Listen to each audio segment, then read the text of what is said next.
Hi everyone, it's Sarah. Welcome to my channel. So today I'm going to show you what I've been making with Bibi's musical notes.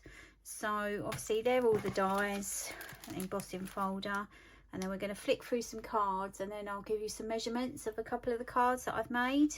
So obviously with the flowers, for those flowers I've used Aster, Cosmo and Flowering Quince. So that's the extras, so that's with that one. Then I've made a box to go with it. And also what I found that fits on there quite well, and that was this one, the DIY easel. So if you had this from last year, the guitars fit quite nice on there. So that's the first card. Then I made this little box card which folds flat into a 5x7, and I'll give you the measurements for the box. Then we've got this one with the instruments on the inside. And we've got this little hexagon box, and I'll give you the measurements for this one. So they're slightly different to the other one I had on my channel. Obviously I made the guitar which matches the box card. Again, that's got its own little stand as well, so that stands on there. Then we've just got this little purple one, and then this one has got that on the inside. So what I thought I would do, if I give you the measurements for this one first. So basically what you need is a strip which is 10.5 by 1.25, and the reason I've done it that size is that fits in there perfectly. Okay, once you've glued that on. So you need to score measurements.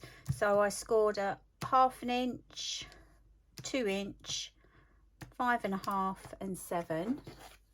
That makes the box. So I'm not going to make another whole card, I'm just going to give you the measurements and show you how I did it. Hold that flat. So that becomes your box. Obviously glue your piano keys on there, and then all I did was cut it off, use the other half for that side.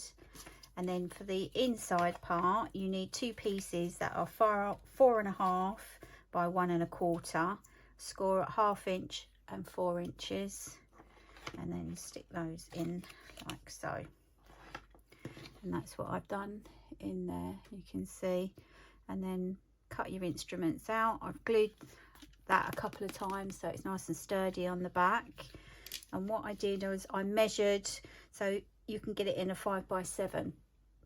So as long as you don't go over the 7 inches, then you know you're going to get it in the envelope. So that's that one.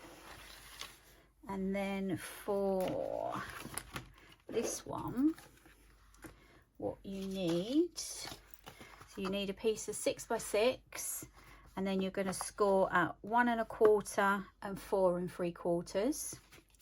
You need 2 pieces that are 7 by 1.25 for that, and then you're going to score them at 1/2 inch, 1 3/4, 5 1/4 and 6.5. So that will make that one to go on there. And then for the inner one, which is obviously that one there, that is 6 by 1.25. So you need to score that at 1/2 inch, 1 1/4, 4 3/4 and 5.5. And again, I sized it so that the piano fitted on there perfectly. Again, just stick that on, cut it off, use that other half for that end. And then like all the other hexagon boxes, all you do is mark up the score lines, and then the same with that one. that's your, so then you get your hexagon effect. So that's what I did with those. Obviously decorate the inside first before you put your struts on, and then decorate it how you want. So just a quick one to show you what I've made, and yeah, hopefully you'll find a couple of the measurements handy. So, thanks for watching. I'll see you again soon.